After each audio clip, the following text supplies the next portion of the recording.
All right, welcome back in. We are at episode 214. Bixby's back. So, it's our second Valentine's Day episode.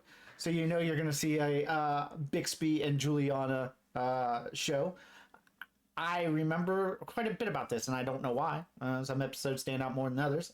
I know that Phil ends up in the wrong room because I have some behind the scene pictures of that still. Maybe if I can find them, I'll throw them at the end of this video. I remember that this might be the inception of Manny having a crush on Haley, if my memory serves, but I think Dylan shows up. I think we actually do a night song in this one. I remember being out at night and Dylan singing. That seems like must be a Danny Zucker episode then, because Danny is our night songwriter. I will see if I'm right. I could be wrong. And I remember our other writer, Abraham Higginbottom, is in this. I don't know why these things stand out to me. They just do. I don't know why my mind has retained this. But yeah, I remember just these little flashes here and there. He plays like a delivery guy. That's all I remember. We'll get into it and we'll figure out all the little nuances and all the fun that behind it. But yeah, I do for some reason remember these little splashes of scenes and things like that. So let's get into it. It's going to be Bixby's Back, episode 214.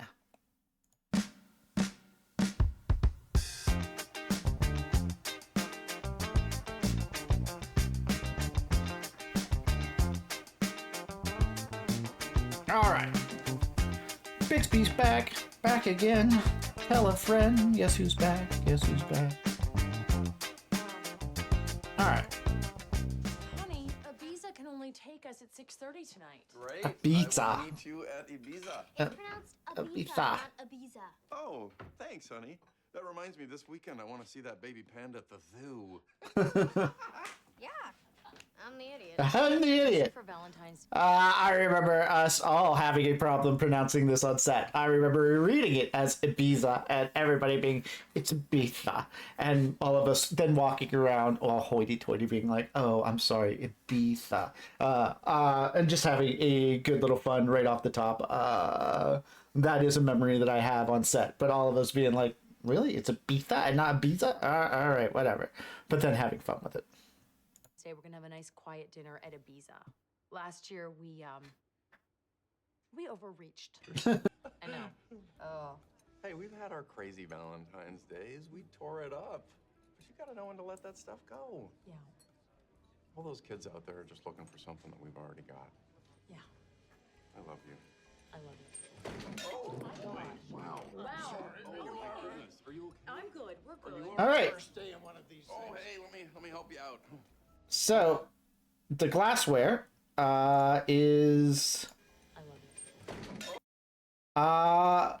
plastic, and it's very good. It's very good clear plastic, and we had to set it in. You'll see when we switch to the next scene. We had to set it in the foreground so that we could sell that the whole restaurant has that same plastic. Because when you're doing a stunt like this where you're cramming glasses together, the last thing you want to do is have broken glass all over the place. So we use the plastic glasses that are clear and look very, very good for these gags. Also, Julie Bowen is notoriously hard on glassware, so anything I can do to stop her from breaking things is a plus in my opinion. But then we add that sound in post that just happens. There's that glass I was talking about, so we could... Oh, hey, let me help you out. How about I park it over there for you, okay? Oh, thank you. Here's your valet ticket. I'm kidding, actually. That's my valet ticket, yeah. All right. Let's see. Lefty loosey, righty tighty. Hey. Wow. All right. Hey. This is fun, Claire. You gonna try this? Chris Koch directed. Who wrote this? Let's go back and see who wrote this real fast. Righty tighty. And Danny Zucker. So we were right about Danny writing it. Hey. This is fun, Claire. You gonna try this? He's a natural. Thank you. The scooter was also my responsibility. Someday. Sing these mirrors. But today is not that day.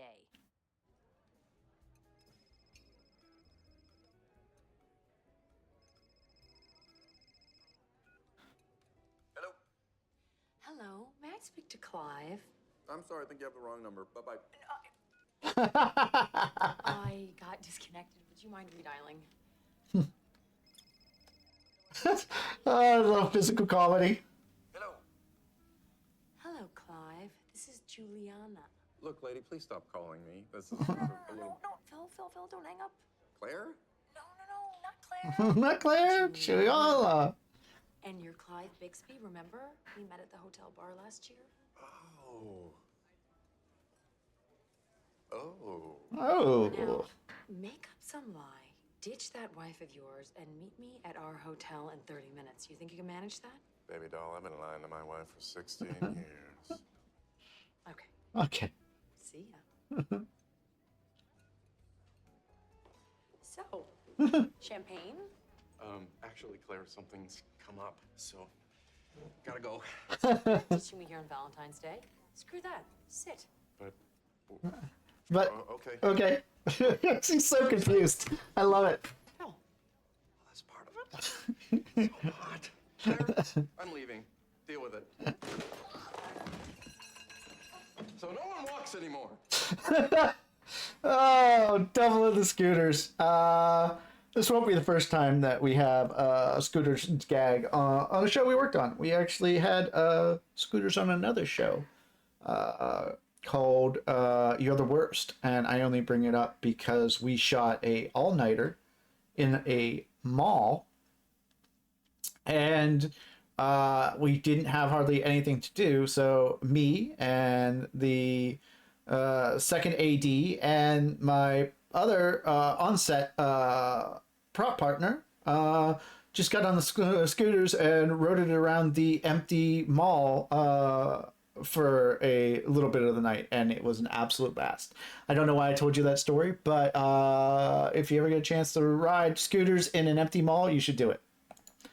On with the show. I'm not here. Name tags, name tags. Name tags. Come on, bingo. Oh, great job catching I it. know what to do. Dylan's been texting me again. I bet if David knew that, he'd come running right over here. Wait, before you start playing these games, That was let me ask weird. you one simple question. She has bangs in this. Really dumb? She has bangs in this, but she didn't have.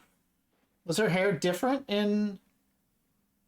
Yeah, she has bangs there, but was her hair? Is her hair different in the interview? Intellectual? David never sent me a jar of his own tears. Yeah. Okay. So what's going on there?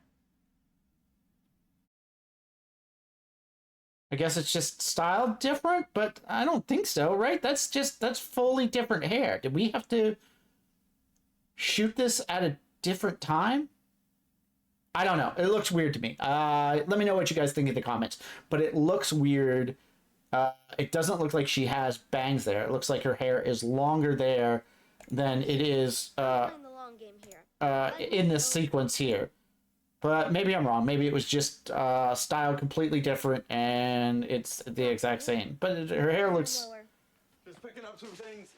Dylan's been texting me again. I don't know. Her hair looks different to me. Come running right over here. Like, that might be a wig. Before you start playing these games, let me ask you one simple question. I don't know why we'd have a wig on her. Is Haley Dumpy? Don't hate me. It's just so hard to see someone else have something you want and can't have. Does Broderick have a crush? Yes. On someone he frequently sees at the office? Yes. Yes. The bicycle callback. Does that man have red hair and a beard? No, but his boyfriend does. It's me. The crush is on me. I don't remember Broderick. Jeremy. Oh, what is this? I don't want this. I don't remember Jeremy being in that episode. So we may have had to go back and put Shan and Cam in that outfit again just to get that one piece. Because I don't think Broderick was there. So that's, I'm sure, what we did. We didn't have that piece before, and I don't think Broderick was certainly there before. for that episode, which was Strangers on a Treadmill, right? So we had to put Cam back in that outfit just to get that one quick piece so that we could have Broderick, Jeremy Rowley, who does a wonderful job, Broderick's view of that, and it'll tie in as if he's always been there when he actually hasn't. This is the first time we've ever met or seen him. But we. Did I validate you? Oh, yes. Oh yes. Clive and Juliana.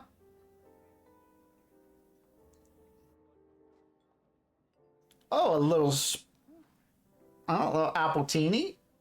Does he spit it back into the cup? Yeah. Yeah. Appletini? Appletini. It was. You're looking handsome as ever, Clive. As are you, Juliana. You look hot enough to cook a pizza in. I see the speaker business is treating you well. I don't like to talk about money, but I have exactly $10 million. Minus the cost of your next drink. Just two appletinis. Thank you so much. I love that bit right there. Which I was fully a Danny Zucker, I believe. And Ty coming up together on it. I believe those two put their heads together because that's something you see in movies and television all the time. That never happens. Our hero looking at the bartender and being like, and the bartender immediately knowing that he wants 2 more drinks, but he wouldn't know what drinks, so he'd have to really put together that it's just the ladies' appletini and he wants 2 more of those. It's something that is just so stupid that we do in this business to cut out shoe leather, and that has just become acceptable. But try it. Go out and try it in a bar and see what happens. Just look at the bartender and be like, and they're going to be like, I don't have a clue what you want. When you figure it out, come talk to me. It's just such awful Hollywood stuff that we just accept as commonplace, that we just overlook, because that trope is just so prevalent in everything. Should I say pretty smart? I might do some high-risk work for Uncle Sam that takes me clear around the country. So you could say you're a national man of mystery. Never did catch what you do. Didn't you? Surprising, I know. I'm usually pretty good at catching things from women in bars. Well, Clive, I am just a bored housewife with a dark side and an hour to kill. Is that what I think it is? It's not a gift card. Or maybe It is. I'll be upstairs, Clive.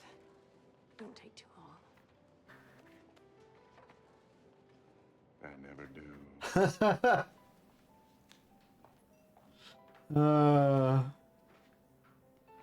And there's the switch. Well done.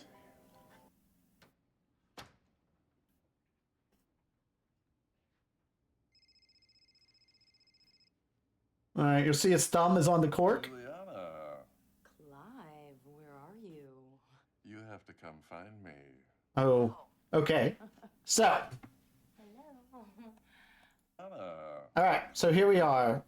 Let's go ahead and look at this real fast, and you will see how things change on a movie set. TV set, whatever. All right, there you're going to see the champagne unpopped, unwrapped, and his thumb is on the cork. So, we will go to the next sequence, which was a shot earlier. Cut to her, cut back, and you'll see it is in the bucket and still wrapped right there. So, what happened? What happened is this. That guy was never in the script. So it was just filled with a bottle of champagne. So I probably had maybe 3 bottles of champagne, just so we had a few extra. And then as is what happens. You get there and you start spitballing and be like, it'd be funny if at the end, you know, the cork pops at just the right time. And so they're like, hey, how many balls you got? I'm like, I don't know, 3. And they're like, okay, we'll just do it on the last take and we'll wrap it and see if it's funny. But we don't get full performance on the last take. So now you're cutting back between earlier takes and you see that the bottle was wrapped and has the cork still in it. And then you'll see it unwrapped and he's holding the cork down so that he can pop it at just the right time for the gag. And that's what happens. You get on set and things change and they cut between sequences and there's just nothing you can do about it. I give up. Where are you? I'm right here on the bed. Phil, what room are you in? Who's this, Phil? Seriously, what room are you in? I'm in 702. I'm in 226. What? Well, whose room is this then? All right. There's been a tiny mistake. All right. So the other conceit is where did she get the key? Why is her bathroom light on? We'll just assume she left her bathroom light on. Don't care about it. We'll forget about that. But she comes in the front door, but where's her key? Did she have to go to the front desk maybe? And that would allow Phil the time to get up there, get undressed, lay down on the bed. So that's what we're going to have to assume is she lost her key, went to the desk, got a new key. But nobody thinks about these things. Nobody thinks about these things. You just think about them afterwards, and then you have to talk your way through it. But I can guarantee that we thought about it on set. That's why I bring it up. We always think about these things the whole way through, and if we can find a logical explanation, then we're happy. If we can't find a logical explanation, then sometimes we don't do it because like, no, that doesn't make sense. Or sometimes we're doing, if it's so funny that we're just like, yeah, who cares? Don't worry, nobody's gonna think about that. We say that all the time in this business. Don't worry, nobody's gonna do the math on that. Nobody's gonna think about that. But the truth is, if we're thinking about it on set, there are people out there, especially in this day and age, where you can stop and start, where it's not just on TV, like back in the 90s, 80s and 90s, before DVR, where you were just like, watch it at the time it was on television, and then it was done, and you never see it until reruns, or unless you watch it on VHS or something.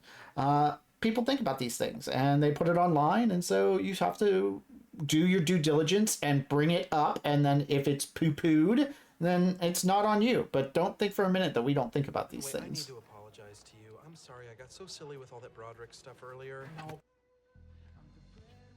Do you hear music? Yes. And the fact that you hear it too. Is that Dylan? Huh. Oh my god.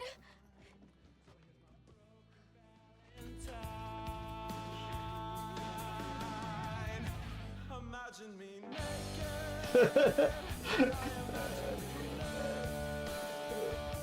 Am I a bad enough parent to ignore that? You are. You're really bad.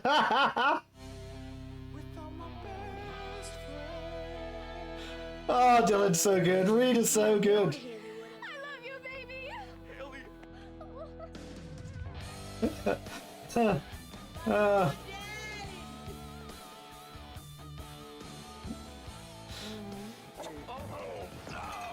There's my back. I'm going for the last gag at the end. And there's Abraham. Oh, thanks. Did you put an extra tiramisu in here? Maybe. Ryan again? I just like coming here. I tell you, if you were single. Oh.